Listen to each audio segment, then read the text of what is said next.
Yo, okay, what's going on, everybody? It's your boy Ryan Tigey here, back in front of a camera and a microphone. There is something that has been just eating at me to get out to everybody to hear your thoughts. It's something I've been thinking about as it relates to them boys, them dogs, them San Francisco 49ers heading into the 2023 season, which is upon us. I have a theory.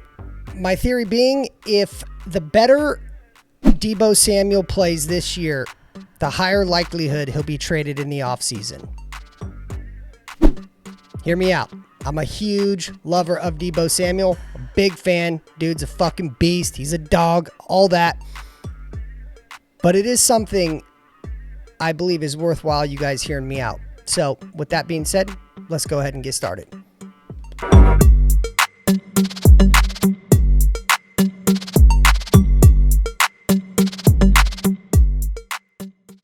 All right, so what I've been thinking about, the better Deebo Samuel plays this year, the higher likelihood he gets traded.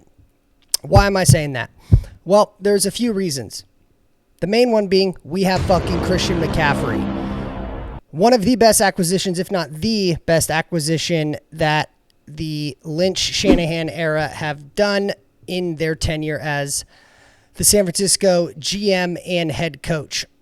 What I found actually kind of baffling about this whole situation is when I went back and did a little market research, I wanted to take a look at just first measurables. Who are they as players and how does their size affect the game? So when I did this, we'll start with age. Both currently 27 years old, both 5'11" and 1/4 inch.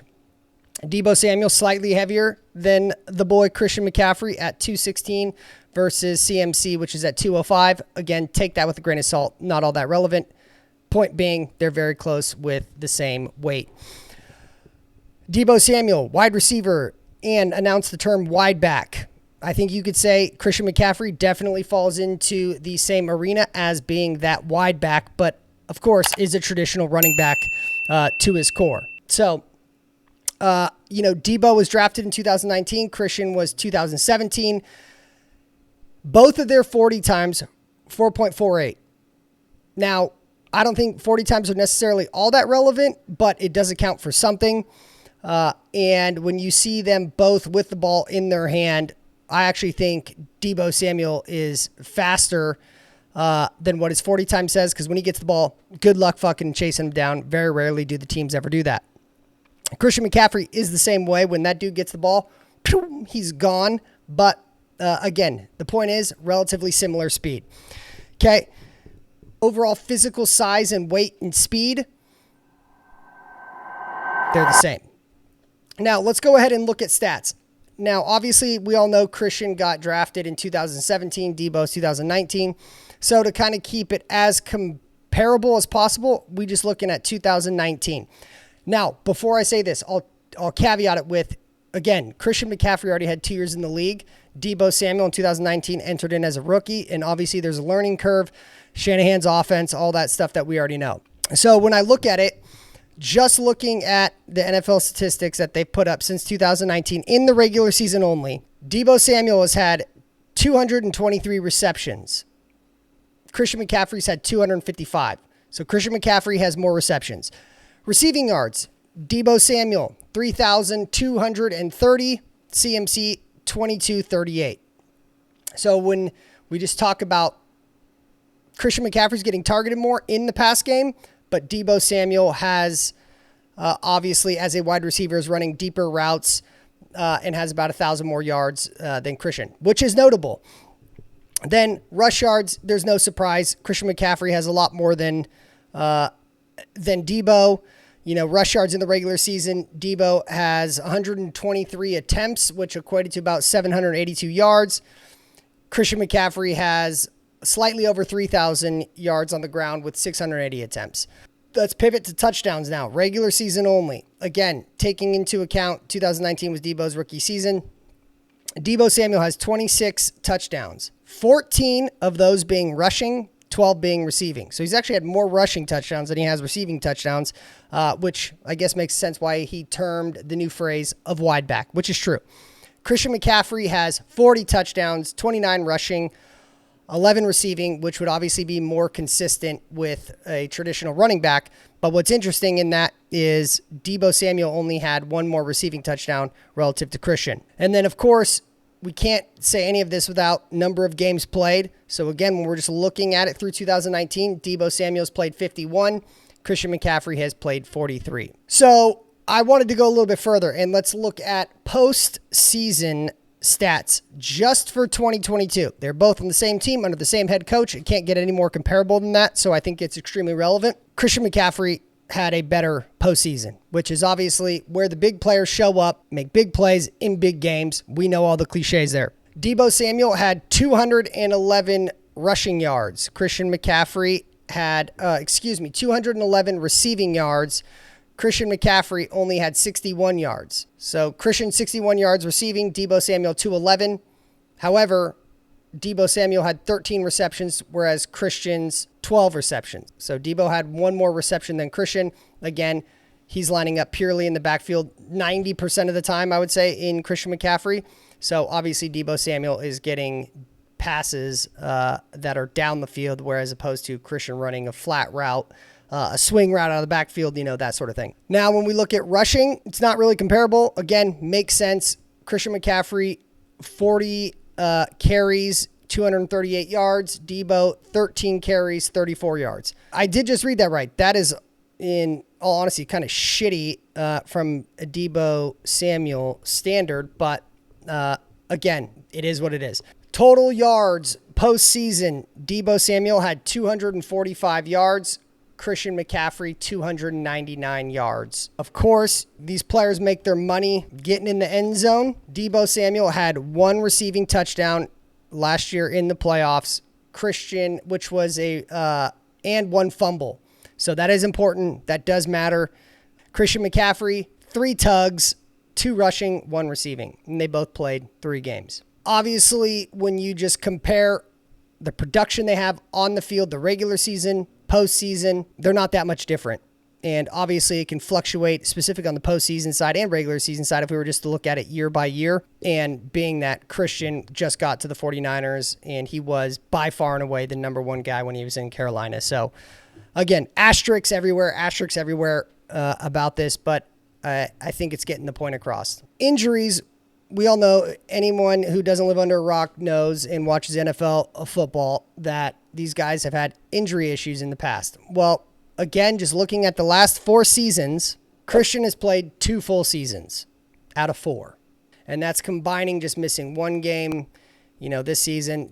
He's missed 2 full seasons, 2019 and 2022. And then Deebo, same exact thing. He has only played 2 full seasons out of the last 4 seasons. So both of those line up identical. And we all know that Christian played all of last year. Deebo, I think, had 13 regular season games. Now, when you talk about schematics and what Kyle likes to do, West Coast offense, a lot of motion, all that kind of good shit, both have the ability. We've seen it. We've witnessed it. We've watched it. Kyle installs it. That they both have the ability to line up in the backfield as well as out wide, whether it be the slot, whether it be the X on the outside in the receiver position.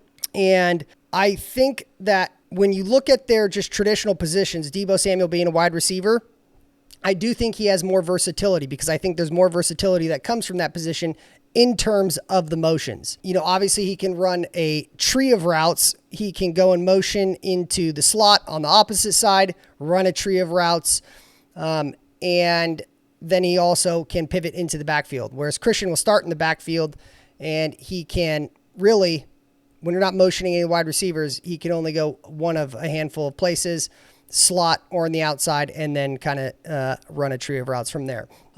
Something that can't go without being said is that Deebo, in fact, asked for a trade last year. I'm actually kind of surprised that none of the beat writers or team reporters haven't pressed him harder on this. I know he's said it publicly. Kyle said it publicly. Like, they have a really good relationship, and I think Deebo Samuel likes being a 49er. But we know, because he also has said publicly, he's not the biggest fan of California, whether it be the taxes, whether it be the shit on the sidewalk with the bums, whether it be the psychopaths in the Bay Area that, made them move or not play games, kicked him out of their stadium during COVID. So there's a lot of reasons to not like California, especially when you're not from California. So did that play a factor into Deebo Samuel requesting a trade? I don't know, but my guess would be yes. And that does carry some weight. Let's also just, while we're talking about kind of off the field situations, you know, one thing I also think that gets factored into this equation, and you'll hear my rationale kind of towards the end here, off season.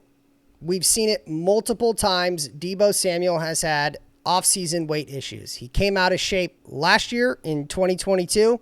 He blames it kind of on the contract being a distraction. Okay, but, you know, in 2020, I think he came out of shape as well, too, which is a cause for concern. And Kyle gets asked questions about it, you know, staying on top of Deebo and making sure that he doesn't come basically fat back to OTAs when those come. Christian McCaffrey, I don't think anyone ever questions it since he's been on the Niners. All I've heard is just his work ethic. We got to slow him down because the guy is all gas, no brakes. Shout out Robert Saleh. And the dude is a football junkie. He's a nerd. He talks like with pure orgasm about Kyle's offense and how detailed Kyle is, and how he's learned more from Kyle just sitting in one of his team meetings than he has in potentially his whole lifetime of playing football. So he's a junkie. He comes from an NFL family. His dad played. No surprise, he played under Mike Shanahan, Kyle's dad. So there's some ties there. And the fact is we just fucking traded for him. We gave up a 2, a 3, a 4, a 5, 6, whatever, 1,700 picks for Christian McCaffrey, all well worth it. Again, plays into why I'm saying this. We just acquired him, and would we want to let go of him? No way. We don't want to let go of Deebo either, but hear me out. And I think it doesn't even really need to be discussed. Both are great locker room guys. I hear nothing but good things coming out from them. Deebo Samuel going out with Trent Williams to the boombox. They're locker room guys. They're homies. They're bros with everybody in there. Outside of the locker room, it is without fact that Christian McCaffrey has more tread on the tires. And as a running back, we understand everything with all the narrative and news that's been happening about the running back market, et cetera, et cetera. You can't just throw that out the window, right? So he does have a lot more tread on his tires. And Deebo does have equity within this ball club. If it weren't for Deebo Samuel in 2021, the Niners would not have made it to the playoffs. Period. End of story. That dude put the team on his fucking back and single-handedly got us to the NFC Championship game, and then ultimately, which put us to the Super Bowl, which we lost. Or was that 2019? Nonetheless, I think 2021, yeah, we played in Green Bay, the Snow Globe game, Deebo against the Rams, the game before. I mean, Deebo Samuel single-handedly got us to the playoffs, so he does have, you just don't forget about that shit. When Deebo is firing on all cylinders, goddamn, that dude is unstoppable and truly one of just the best NFL players in the league, period, point blank. And I think every person, whether it be personnel, front office, or players, would probably mimic that sentiment. But why am I discussing this? So now to the kind of my point here to tie things together. Brandon Ayuk is on his final year of a deal.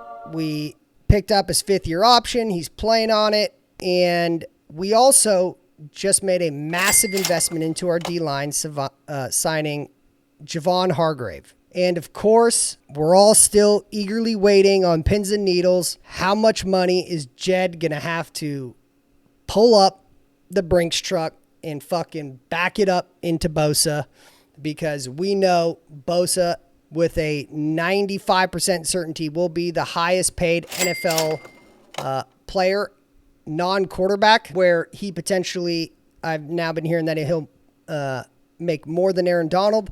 So he'll be north of $30 million per year at minimum, somewhere around, my guess would be like $33 million.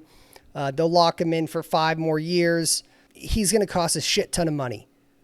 And he is worth every penny, even more so in my opinion. But nonetheless, there is an NFL cap, which comes into play here.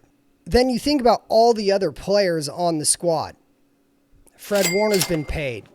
Kittle's been paid. Trent Williams has been paid. We are on a rookie quarterback contract. They're going to have to get paid at some point, whoever that is. Kyle seems to fucking love Brock. I'm a huge Brock fan as well. I just want the team to fucking win. I don't necessarily cares playing quarterback. Side tangent. Nonetheless, we have a rookie quarterback contract. Who else we paid? Eric Armstead we've paid. We paid Mooney Ward. And we're getting productions from other players on rookie deals. Diamador Lenore, Huff at the safety spot.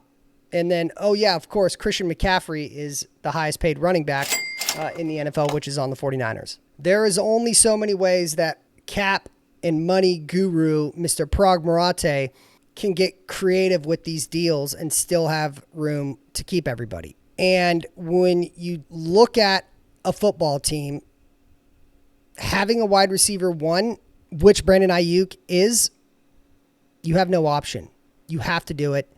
Everything I've heard about him coming out of camp this year, the guy is a fucking beast. His route running, every single player I've heard after practice this year is like, oh, this fucking guy's taking it to another level. Oh, BA out there balling. Oh, BA in his bag. I truly don't believe, because Christian and Deebo are so similar in their style of play, where they can line up, that we have the ability to just say, we can only pay you this much and not keep him. I'm an Arizona State alum. Also, Brandon Ayuk is. So I've been following him for a while. He is truly, he would be damn near a number one on half of the league.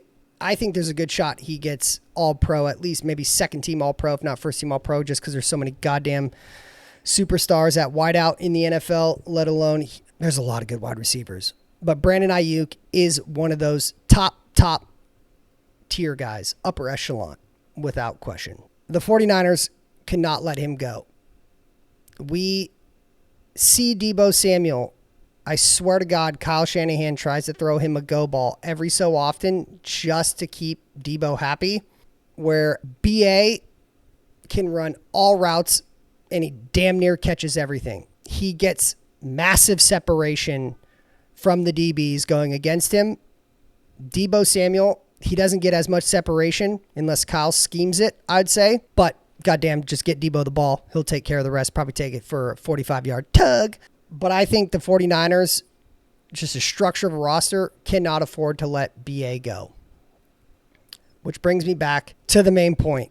When you consider all those factors, just getting CMC in a trade for multiple picks, the ability to both of them line up outside or in the backfield, at some point with all the other players on our roster that are paid, at one point we're the highest paid in their position, to dropping a bag on Javon Hargrave, the absolute massive bag that's going to come for Bosa.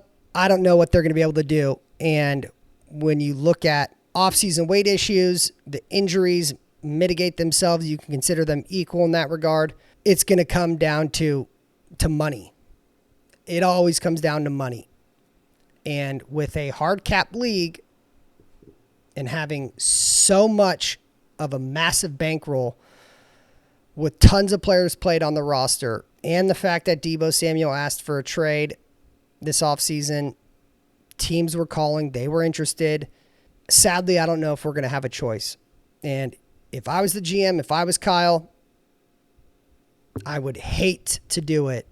But if Deebo balls, I would take a 1 and a 2, flip him to another team, and have to sign BA. I mean, I don't think there's any scenario you can let Brandon Ayuk walk. He's that good, and he's only ascending. I think it's impossible. But at the same time, what do I know? And when it comes down to cap, check this out, because this is kind of where the whole thing comes together. Deebo Samuel this year has an $8.6 million cap hit in 2023. Christian McCaffrey has a $3.4 million cap hit. Christian's cap hit versus Deebo's cap hit, it's almost double. Or it's more than double. It's almost triple. Christian McCaffrey, $3.4 million cap hit. Deebo Samuel, 8.6. But why I'm tying this to next year is where it gets fucking out of control. Deebo Samuel's cap hit in 2024 is a $28.5 million cap hit. That is 11%. 11% of the total cap. Christian McCaffrey's cap hit next year, $14 million. $14 million for Christian McCaffrey or $28 million for Deebo. Let me phrase it this way. $14 million, you get Christian McCaffrey and you can sign Brandon Ayuk or Deebo Samuel. And then as you look further out, 2025, Deebo Samuel's a $24 million cap hit. Christian is a $14 million cap hit. I honestly believe that Deebo is a more versatile player in Kyle's offense. He moves around more. He has the ability to do so. He is a fucking dangerous threat when he's got the ball in his hands. But God damn it, we just got a taste of what Kyle can do with a premier running back. This is the first time in the Shanahan era that he's had an all-star, all-pro, fucking boss boy running back. And I'm a-looking and I'm a-liking. So, something to think about. I've been thinking about it. And the point being is, let's enjoy this fucking season. Let's do this thing. Let's fucking go Niners. Till next time, y'all. Peace. Pick it up, pick it up, pick it up, pick it up. You see the drippy, I'm fitted up. Hop in my car and the giddy up. Secure the bag, yeah, I get the bus. Pick it up, pick it up, pick it up. You see the drippy, I'm fitted up. Hop in my car and the giddy up. Secure the bag, yeah, I get the bus. Pick it up, pick it up, pick it up, pick it up. Ooh, I've been on the flex since flex zone. Neighborhood all in your eardrums.